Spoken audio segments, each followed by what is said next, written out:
I want to thank everybody for giving up their Sunday afternoon to participate in the Dogs of Detroit, an open forum here at 1515 Broadway. Thank you very much for being here and for availing yourself to share what you think is important. My name is Tom McPhee. I'm Executive Director of the World Animal Awareness Society. And who does not know what the World Animal Awareness Society is? Okay. Then you probably don't know our website either. Who knows our website address? What is it? WA2S.org. That's right. We try to make it very simple. A2 Animal Awareness, WA2S.org. That's the World Animal Awareness Society. We've been around a little bit more than 2 years now. And what we do is very different than what everyone else in this room does. We make movies and television shows, and we try to capture events that take place in your realm at the human-animal intersection. And for a little over a year now, we've been working on a project called American Strays, and it's to create a census of the stray dog population in the city of Detroit. And we think it's very important to have a baseline knowledge of certain information. Part of that program, we also interact with all the players that are working out in the field, including the shelters that are in town. And I'll let Camille address, and we'll do the round robin. Mine is just to say hello to everybody, welcome you here. American Strays is a couple different things. It's a hardcore census, data, information, but it's also a 90-minute documentary of how we went about this, and again, all the different players that are involved in this realm. So that's a little bit about us. Right now, I want to introduce to everybody as we move forward, Dr. Camille Ward from the University of Michigan. Hi. So I'm Camille Ward, and they asked me, the World Animal Awareness Society had asked me to moderate this forum today, and they also asked me to speak a little bit about who I am and what I do. I study animal behavior. I've been interested in animal behavior as long as I could remember. I mean, maybe starting 4 or 5 years of age. And I went back to school and I got a degree in wildlife ecology back in the mid-90s. And at that time, I also got a yellow Labrador retriever who was a bit of, he had some issues. And as a student of animal behavior, I felt like I should be able to work on his issues and be able to kind of solve some of these problems. So I was studying animal behavior, but I was trained more classically, theoretically, and I was studying crows and crow behavior at the time. And I tried to apply some of what I had learned to understanding my dog's behavior. So I did that. I started a business a number of years ago called About Dogs, and I had gotten board certified as an applied animal behaviorist through the Animal Behavior Society. There's about 65 of us worldwide who are certified. So the requirements are pretty stringent. It takes a long time to get certification. But what I do on a day-to-day basis is work with people who have dogs who have serious behavioral problems. A lot of aggression, dog-dog aggression, dog-human aggression, very serious separation anxiety, fears, phobias, and I love it. I love it because I'm able to make a difference in the lives of these dogs. I mean, these are dogs, a lot of the dogs I see are on their last leg. People are going to get rid of them, they're going to euthanize them, and so it's my way to kind of give something back and to help these dogs and the people who love them as well. So I welcome you all for coming here. This is just a great opportunity. WA2S had asked me to kind of talk about what is the focus of this open forum. And in a nutshell, it kind of boils down to 2 primary points. Basically, to have a constructive and open discussion on issues related to the canine population in Detroit. So a lot of interested players, this is the opportunity to talk about some of the issues. And then number 2, secondly, to determine how a diverse and skilled support system can cooperatively work together to address those issues. So how we can all kind of work together, learn from one another, share ideas for a common good. So that's the focus of the event. you guys are here because you're passionate about this. That's why we're all here. And it's really important to kind of be respectful and to really keep a cooperative atmosphere, because we really want some good stuff to come out of this. So there's a couple of topics that we're gonna discuss. So the first topic is we're gonna talk about the existing licensed shelters within the city of Detroit, the status quo. And there's currently 3 of them. There's the Detroit Animal Control, there's the Michigan Anti-Cruelty Society, and the Michigan Humane Society. Is there a representative here? Debbie. I'm the Director of Operations and the Chief Cruelty Investigator for the Michigan Humane Society Detroit Shelter. We have an open admission shelter. We have an adoption center. We adopt out of that location. And we have animals that go to our other 2 locations in Westland and Rochester Hills, and we have off-site locations. We have a free straw program. We give out straw for the winter. We have a food bank program.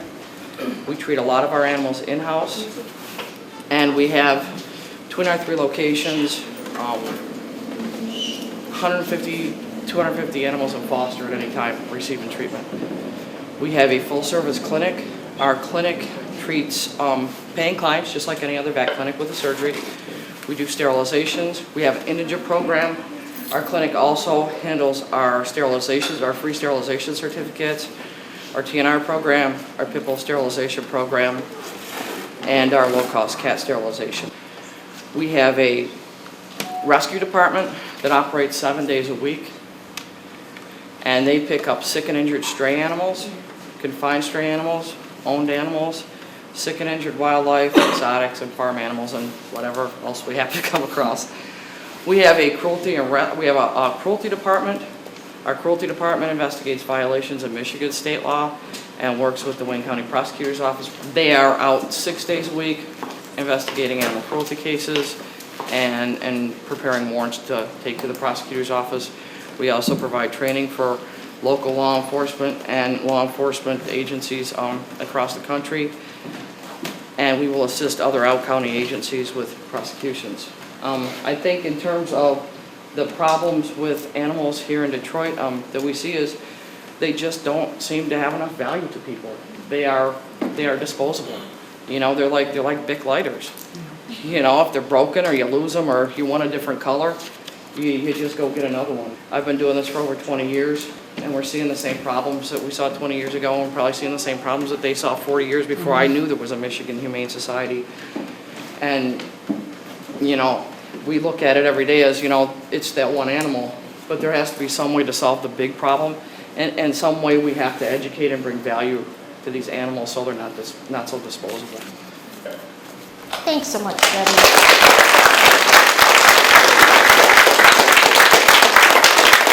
We're going to open up that topic for discussion, for questions, for rebuttal. Yes. I would just like to start with Debbie. Debbie, I just wanted to know, as the rescues come across cruelty cases when we're out taking care of strays, do you have a telephone number that we can contact you together to help start a case? It's 313-872-3401. You can leave anonymous information. Okay. And when we're not open, there's a voicemail that you can leave the information. Okay. Contact phone number is always helpful to get to additional questions. Okay. Thank you. Yes. I live out towards Shelby Township with a family member that's a police officer. They're not very educated, specifically with like pit bulls, but even just an animal rescue altogether. Is there advice maybe to give, or is there something I can do, like call to work something out to help get them more educated, because that's a big problem in our community? We're always willing to go out and do training for law enforcement. They have to want that training, and a lot of times we find it's one case. They'll have one case that's a bigger case or something that they stumble across that kind of opens their eyes and gets them to be receptive to that training. But it's if you can find that way to get them to receptive to that training or want to come to training, then it's available to them. This lady here. Michigan Humane Society doesn't have any locations in Macomb County. Does that mean that cruelty cases are not investigated by the MHS in Macomb County? We don't investigate cases in Macomb County. Our primary area is Detroit, Highland Park, and Hamtramck. We will assist out counties if they contact us. A lot of times they either contact us for advice or we've sent our guys out to help them because sometimes they're smaller agencies. I know there is Macomb County Animal Control and Macomb County Humane Society. I'm not sure if they pursue cruelty cases. Sir. Although I'm not associated with the Detroit Animal Control Center, I volunteered down there extensively from 2006 to 2008, but finally stopped doing it because I found the conditions, honestly, just too depressing to continue, and I was wondering if anybody knew what's been happening down there recently and what the conditions are like. I believe they do not let volunteers into their facility, so nobody really knows. Well, I'm not surprised because if volunteers were let in, they might report some very negative things to the public. I think your point, we all know about the ACE case that came up in November and December that I believe is being investigated right now, so good point.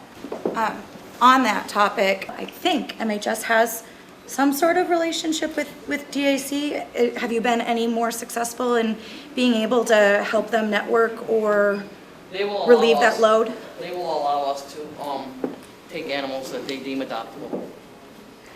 But only those that they can adopt. And we probably make a trip a week. Does anybody know what the qualification is to be deemed adoptable through DAC? Not a pit bull. Does anybody? Yes. I just want to know, does anybody know how many Detroit Animal Control officers there are? I was just curious if anyone knew what. There's 23. 23. This gentleman.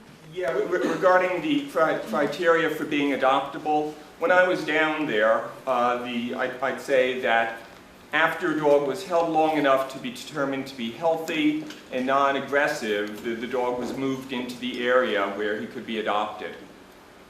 DAC does not adopt animals out of their facility at this point in time. The only animals that are moved out for adoption are the ones that they deem adoptable, and then they are transferred to MHS. Please stand. I just have a quick question for Debbie. Are there any after-hours numbers for residents of Detroit to call for cruelty cases or neglected animals or injured animals? Because I work at an after-hours emergency vet hospital and get a lot of the calls from Detroit. Primarily, they're routed through the 911 dispatch. Okay. Or we will go out as soon as we come in the morning. Okay. Thank you. Are there any more procedural type questions like that? I mean, I know we don't have the other two in the house, but Debbie is a font of information. Does MHS have any programs that they're trying to put in place at this point in time to work on the education of the citizens of Detroit who sometimes do not necessarily look at their animals as pets? Some of you may have known Ron Blauett. He was with us for over 40 years. He did education in the schools. He just retired. And we are refurbishing that program. I mean, we have to kind of redo that, and we're starting that up again to get into the schools and to talk to kids. I know occasionally I will go out and talk to kids in high schools, things like that. This lady in the front, please. Just a thought, the comment I heard is that the problem with educating the community has been the same problem for 20 years. So it appears to me that that should be a collaborative focus with a great sense of urgency to go out and educate the community to help the animals to help themselves. This lady up front. I think we all know that there's a big gap in the caring of a lot of citizens. MHS can't handle that alone, so who else has programs to educate Detroit citizens? This lady here. I am with Chained Incorporated, which stands for Continuing to Help Animals in Need and Educating Dog Owners. If you guys ever come across a situation, a chained dog, owner education, by all means, please contact us. That is exactly what we do. We are out there 7 days a week. We all work full-time. Every minute we have, we are out there educating. We are big on the spay and neutering. We provide food assistance. We educate them to get them off the chain, how important it is to make your dog a part of the family. If you ever need anything, as far as education, please contact Chained Incorporated. We're easy to find. Our organization is chain2011.org. You can find us on Facebook. We will help you in any way that we can help you. The lady next, right there in the back. My big thing is I noticed we all talk about education, but we need a lot of education paperwork in Spanish also. A lot of people have to go around and print it up themselves, but if more organizations and groups can have the brochures in English and Spanish, the education part might be a lot easier and better for the owners. Hi, I'm Alessandra Figueroa, and I work with the Southwest community and the Latin community in regards to educating them. Thank God the Save Ace group, which I've collaborated with, we are able to start getting Spanish education as far as vaccinations, rabies, parvovirus. So I just want to say that the Southwest community is very welcoming to working with rescue groups as far as educating the children as well as the parents. I also work with very close with Urban Neighborhood Initiative, Congress of Committee, SWEDA, Detroit Community Access. So if you guys want to come in, I can help you guys get into the schools and all, and as far as educating at this point, okay? What is your organization again? Detroit Southwest Pride in Detroit. Thank you. Yes. My name is Missy and I'm with Detroit Bully Crew, and we are part of the Pause Project, and we are starting with the youth, because in order to change tomorrow, we have to start with them. The Pause stands for Providing Awareness with Service, and we go in and we are starting to educate the children on care and rescue. So that I know that the founder of the Pause Project, or the person who is coordinating, also went in and spoke to 3 of the Detroit school principals to bring that into their high school as well. So be looking for that hopefully real soon. Yes. We have to educate beyond the children or just beyond the areas where we have the stray dog issues. We've been trying to incorporate the whole concept of what dog fighting and mistreatment and cruelty to dogs and cats will do to a community. And it can be Shelby Township, it could be anywhere, it's not just Detroit. I'm on the board of Leadership Macomb, and Rebecca Akins, who has started the Pause Project, spoke to our class on Leadership Day. Because that's where we can make a difference too, is being leaders. But we're trying to incorporate into our Leadership Days. We've been trying to find a speaker for Justice Day to talk about how animal cruelty leads to crime in so many other areas. And Debbie, I don't know, maybe someday I'm going to tap you, because it has to be a dynamic speaker. But again, it's that whole, we gotta look beyond just the abusers, but the people that can truly support us. In the front row, please. Well, the rescue group that I volunteer for, goes out and we, offer food and veterinary services, and we'll even offer to take a surrendered animal in. A lot of the community will, their first thing that they ask, are you going to euthanize this dog? Are you going to put this dog down? I think if the city of Detroit had more resources where they didn't have the fear that this animal would be put down, more people would make that phone call to call for cruelty. But right now, we have 3 organizations that are known to have high euthanasia rates. And I know MHS does a wonderful job, but it's still a huge fear, not only in the citizens, but all of the rescue workers that do go into this city. A lot of us would make that phone call much faster if we had a safe environment where these animals could go. Euthanizing a puppy because it has mange is not ideal. Euthanizing a dog because it might have one symptom of food aggression is not ideal. These are things that can be treated, these are things that can be trained, and I think we have to have a place where people can go, not only the citizens, but the rescue volunteers as well. Okay, we've got time for one more over here. I'm Marie from the Michigan Humane Society, the Animal Adoption Network, and the Animal Care Network. I'm wondering if anybody has any programs that could assist us and all of our groups on training the suburban public about the bully breeds, that, a lot of cases, people hear pit bull and automatically I know we work very closely. We're very close with that. But, my home base is at the Westland Shelter. We have a lot of pitties and pitty mixes that are up for adoption. And, a lot of times people are like looking at this animal as individuality of its temperament. But then when they say, oh, well, it's got pit bull in it, oh, well, my condo complex doesn't allow that, so they have to walk away. Right. But I think just a big part of educating people, we kind of tease owners that, the fear that we can be, the breed that we are kind of fearful of can be really Chihuahua, and not so much pit bull, because they want to sometimes take your face off. Exactly. And so just if we could help in our suburban area that look at the individuality of the breed and not the breed itself.